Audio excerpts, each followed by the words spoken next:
Hello and welcome to the Council of Moms. I'm Lisa Valentine Clark. I'm leading this council today.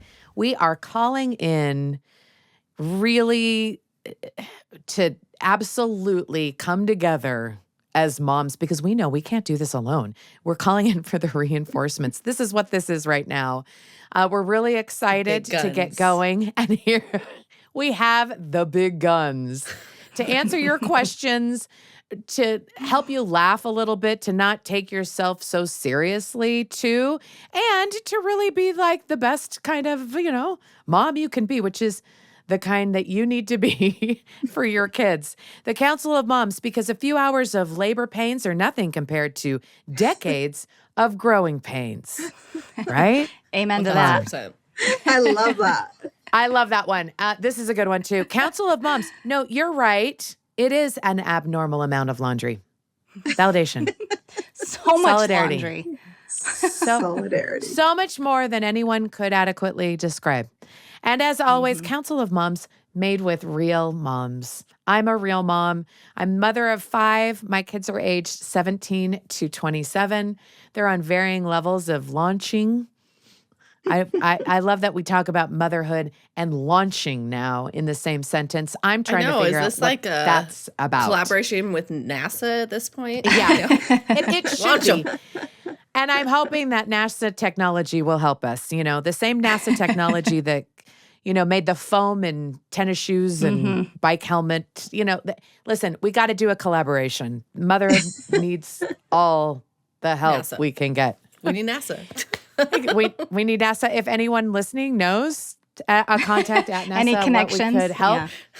Yeah. We're interested. And also today, I'm going to have the moms introduce themselves today. Who do we have? Yeah, Ruth Aguirre. So excited to be here. I am a mother of 4, 13, 11, 8, and almost 7. So those last 2, I don't know what happened there, but I am a licensed clinical social worker, and I work at BYU. And then have a small private practice where I see clients. But my hardest job probably is motherhood. So I'm here as a mom. Yeah. I'm Hilary Craner, and I've got 4 kids. They range, I can't talk, you guys, range in ages. Let's see, how old are my kids? Now I have to think. This is mom brain at its finest. My oldest is 17. I have a 14-year-old, an 11-year-old, and a 9-year-old. So I feel like I'm really in the thick of the middle mom era and just navigating how to parent teenagers at the same time as elementary kids and the chaos that comes from all of that. Amazing. Yeah, and I'm Liz Palmer. I'm actually a mom of 8. And they range from 12 to 3. So I'm like, you guys are chumps with only 4 kids. What are you guys talking about? Just kidding. It's true. I don't get paid for anything that I do for a living. Not a darn thing. But you know what? There's other blessings, right? Yeah. I'm a chauffeur. I'm a chef. I'm a, project manager of my household. I'm also the cleaning lady sometimes. Oh, my word. A little bit of everything. That's what we got over here. Yes. I love it. And we've got a little bit of everything to come together because I really love that we're all in different phases of life. Our kids are all different. Our jobs are all different. And yet we can learn from each other a different perspective because of that. 100%. And this is my big call out for creating your own Council of Moms, of having people that are of different ages, different situations in life, different kids, because it helps you to see things in a new way. And I love that we can all support each other in it and cheer each other on. So speaking of cheering each other on, here is a mom's question for us. I'll dive in. Hi, moms. Question about TV. One of my favorite kinds of questions. In my childhood, everything was on VHS, and we watched the same movies over and over. Those were good times. I best. remember calling home to ask my mom if I could watch a certain movie at a friend's house, and I don't know how she always knew whether to say yes or no, especially before the internet, but she decided what was appropriate. Now, as a mom, I feel like I don't even have the option to control what my kids see because everything is a streaming service with unlimited options. My only hope for them to watch only what's appropriate is to have clear boundaries that they understand. And I'm not sure what those should be. And it also gets really complicated because of the age gap between my kids. One size does not fit all. I'm looking for ideas here. How do I teach media literacy to my kids? Such That's a a big question. Can I tell you guys our fail? Oh, parenting this is where I We love to welcome start. fails. Yes, please. Yes. Let's start welcome. where we really learn, right? The Council of Moms sharing one fail at After a time. the other. Okay. Yeah. So we're really big on Friday night family movie night. It's a tradition in our household, to kind of like foster family unity. Well, we've been going through the Marvel timeline. And like I said, I've got some olders and I've got some youngers. I can't remember. I think we were watching Doctor Strange in the multiverse. And that one gets a little dark and kind of sinister-y. I did not pre-screen this. I saw the look on my kids' faces. Some of them were cool and loving it, and others were terrified. And I'm like, Oh, no. oh boy, this is supposed to be family bonding. Oh boy. And it turned out so bad. At the end, some kids were like, I think I'm gonna have nightmares. Oh, no. So Yeah. we ended up having to have a conversation and being like, that was my bad. I should have pre-screened that. But it's fine. Yeah. You know what? They sleep through the night now. It's fine. Tell me, because we've all been there, right? Where you're like, oh, that was probably not the best choice for, again, different ages or just appropriateness or different rules in trying to, figure out what your family values are with that.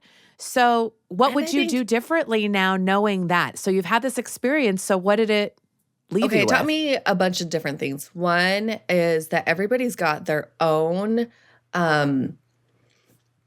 sensitivity to media.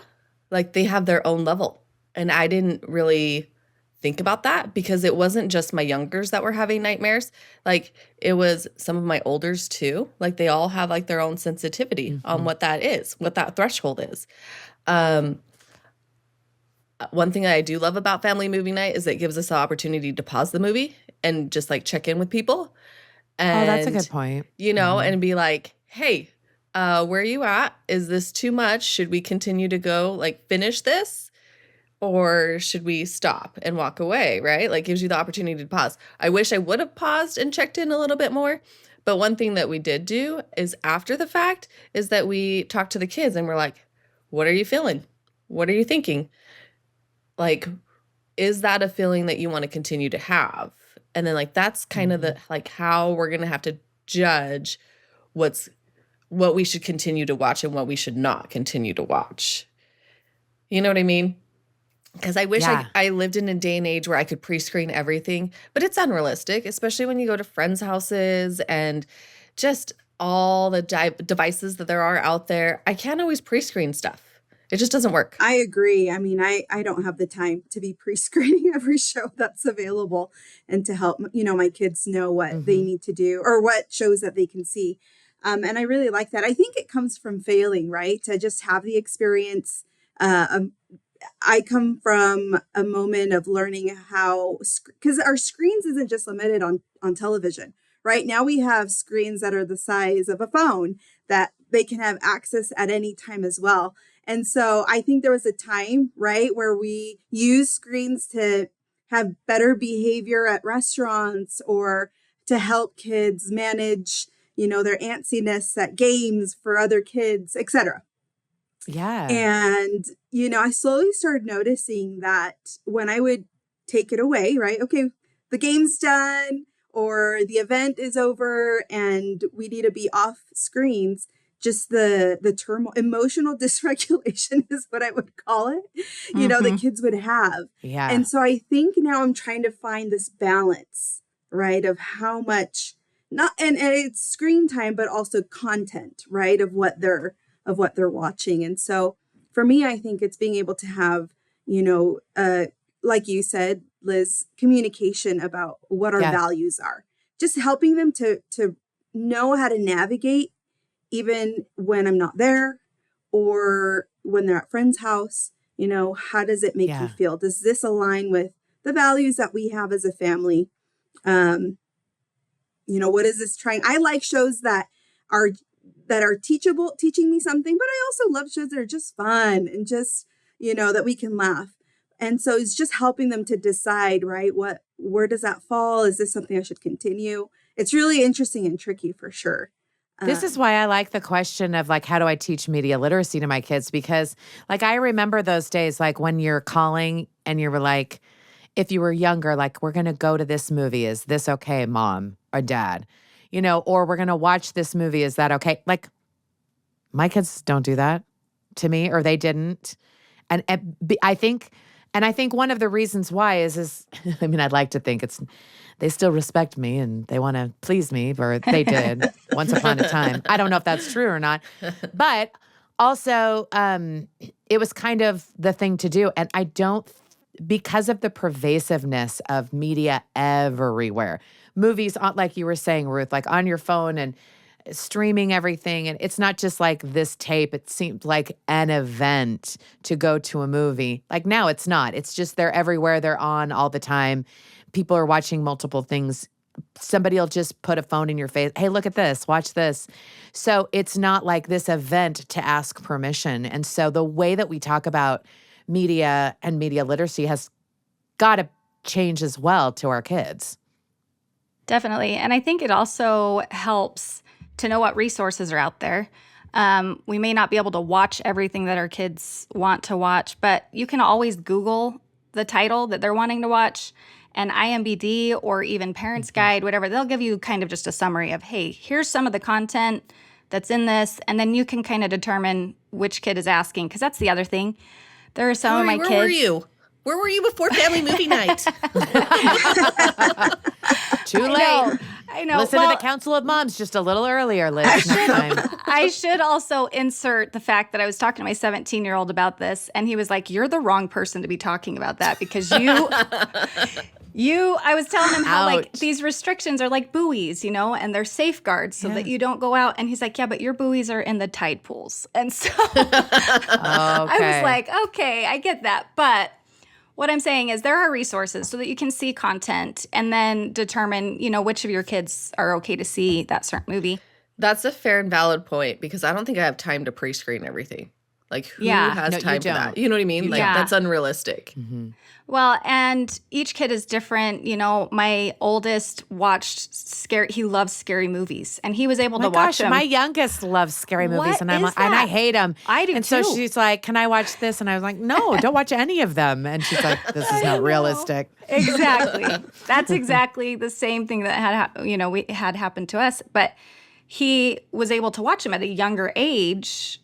But now my 11-year-old's like, well, yeah, so-and-so was able to watch it when he was my age. Why can't I? And I'm like, because you're still having struggles going to sleep at night and having nightmares. And, there is just a different also, sensitivity. don't you always love that when your kids say something like that? Yeah. Like, well, so-and-so, it's like, well, good for so-and-so and their mom. I'm so happy for them that they can watch good for them. Exactly. But that is so interesting that you're in the same household. Biologically, these kids have different media thresholds. Oh, totally. Right?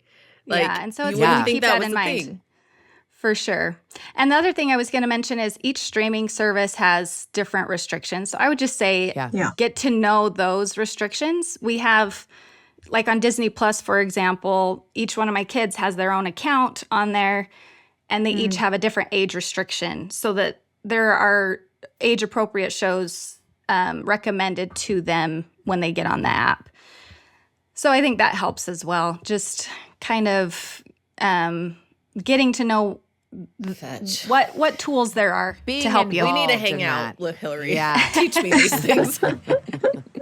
I know, and I don't want to be that mom, but I'm gonna be that mom that's like, and they know how to get around all Every of those single one of it. restrictions. Oh, for I know. Every sure. single one. And But that's why it's the and I buoy. still have a password Yep. or like a code, like to what, and my kids know it, and I'll change Yeah. it. And now I'm like, oh, you're too old. And okay, well. It's so true. don't And know. I think those it just restrictions makes you feel better to have the buoy up. Yes, it does. It does. One more safeguard just in case you decide to change Yeah. your mind.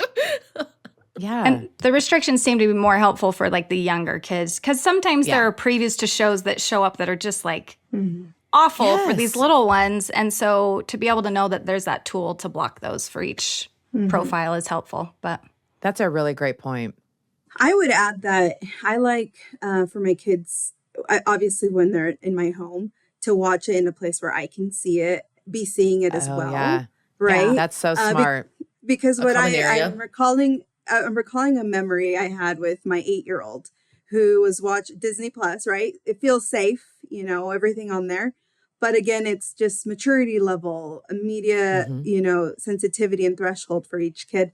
And she was watching this show of girls, it seemed like maybe junior high or high school, having drama, all of their stuff that, I have a teen now as well, so I know all about it. But she's 8 and she was by herself, just, relaxing. And I just started paying attention. And that's one of the things I think we need to do, because I think as moms, we get so busy too, right? Yeah. I can be there, but not really be there, paying attention to what's happening on the screen. Anyways, nothing bad, right? There was nothing inappropriate. They weren't swearing. There wasn't these things, these big ogres Mature in content, media yeah. that were right. But it was just the way that, just the conversations. Is this something that my 8-year-old, is appropriate for her internalizing at at her this time, age? yeah. What Right. is she internalizing? And I think that's important for me, especially for my girls. I know for boys it happens as well, but man, for the girls, there's just so much that we That inner go dialogue through, starts right? so early. Yeah. Absolutely. In Yeah. all of the topics, right? And so Mhm. I stopped and I said to her, I said, what are you watching? And she's like, oh, she told me. I said, oh, okay. I said, do you think this is something that, you should be watching? Is it helping you to learn some things? Or how do you feel, when you watch it? And she just paused because I was curious to see how she would respond, because I didn't want to be the one like, no, that's not an appropriate show. Let's change it.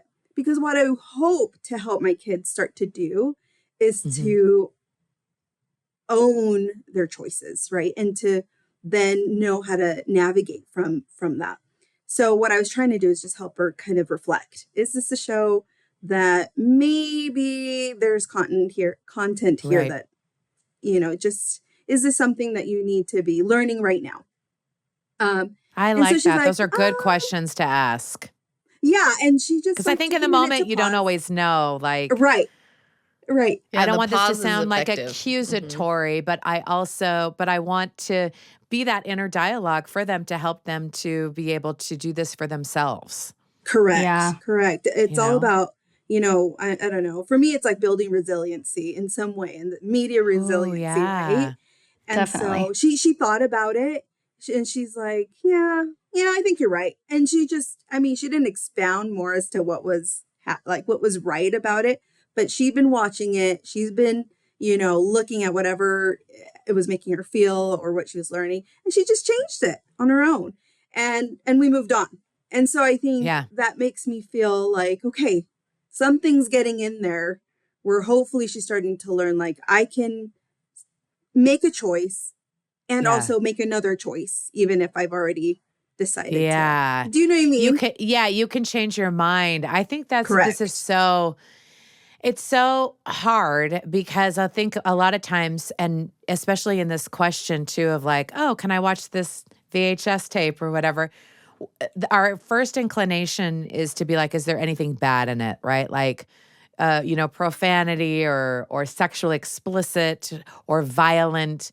But also, I think that the older I get, the more, too, that something could be quote unquote fine or clean, but also have a horrible message about Totally. life, or actually be dumb, like Yeah. poorly written and like bad.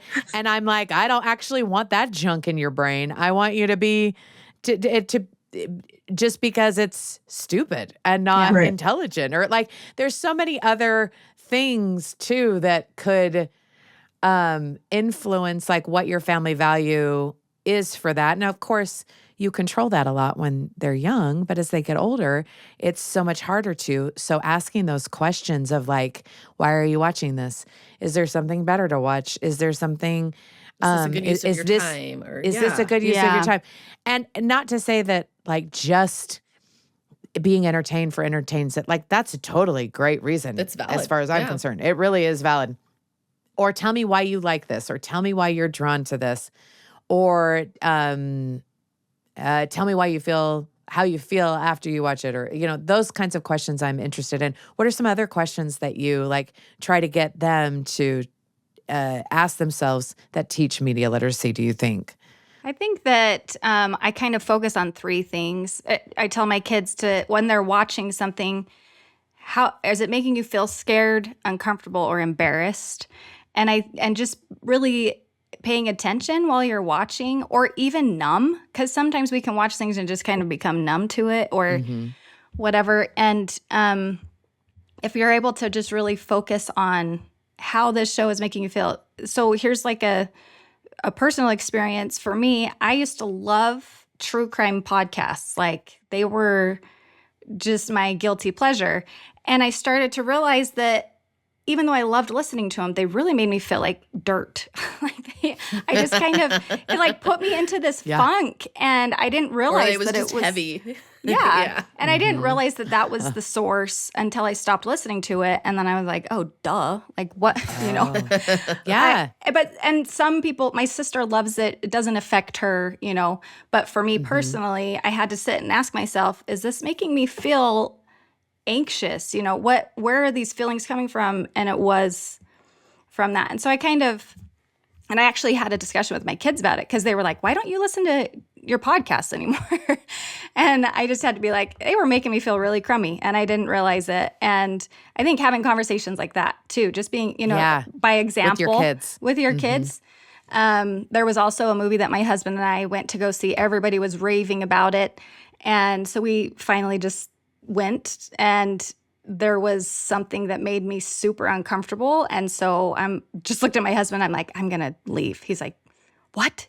He was supportive. He's like, okay, this is super embarrassing. But we just left, and we came home early, and my kids were like, what happened? I thought you were watching, going to a movie. And we just had to be like, it wasn't what we thought it was going to be. And there was something that made us really uncomfortable. So we left.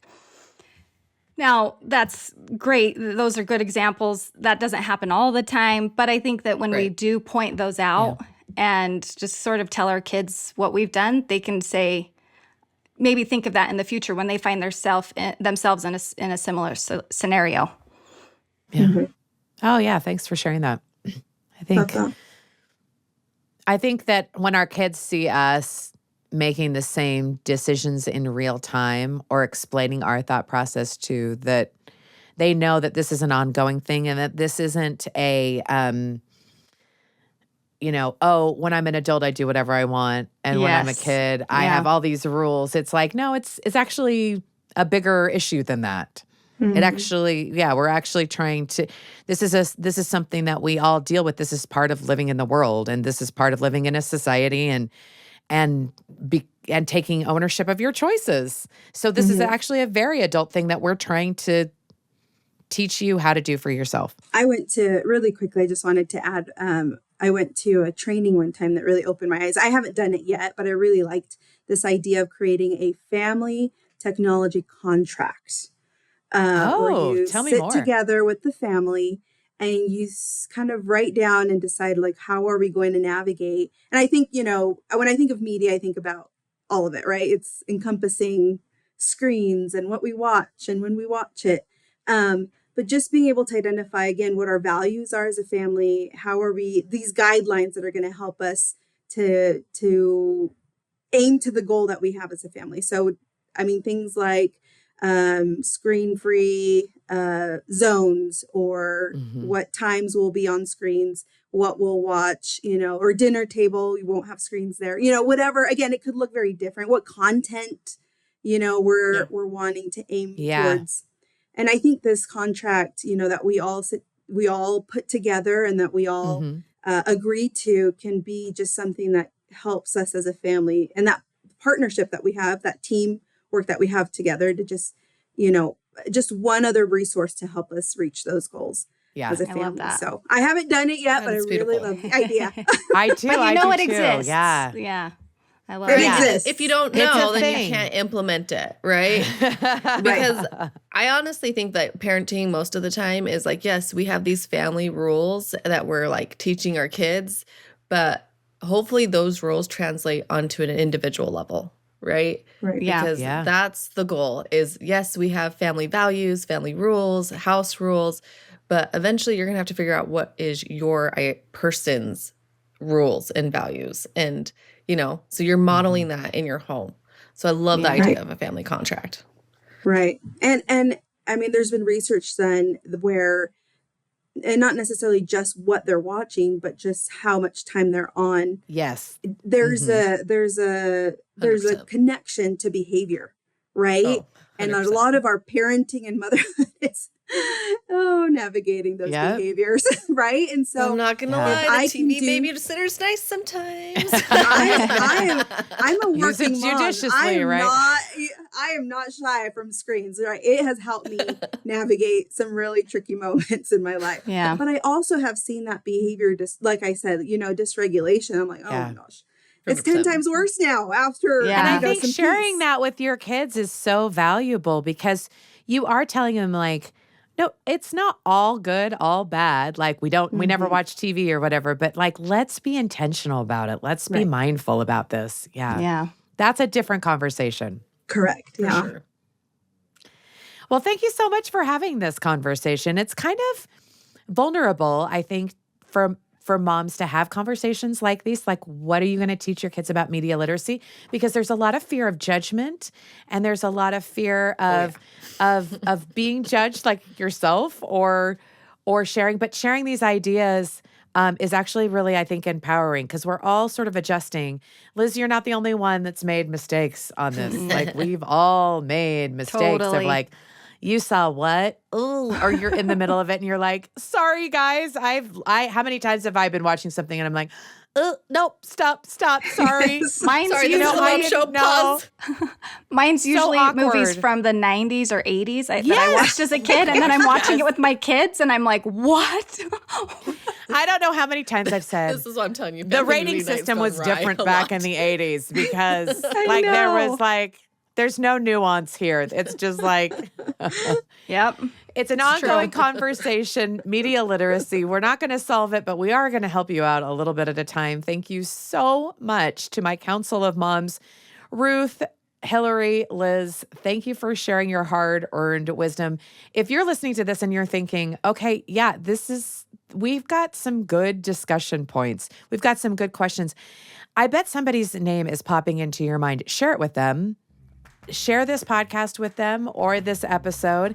If you're listening, you can also watch us, speaking of TV, on YouTube. We're over there. You can listen wherever you get your podcasts, of course. But if you like this, please subscribe and share it with somebody, and send us your questions. We read all the comments. You can comment here. You can instant message us on Instagram, like you do.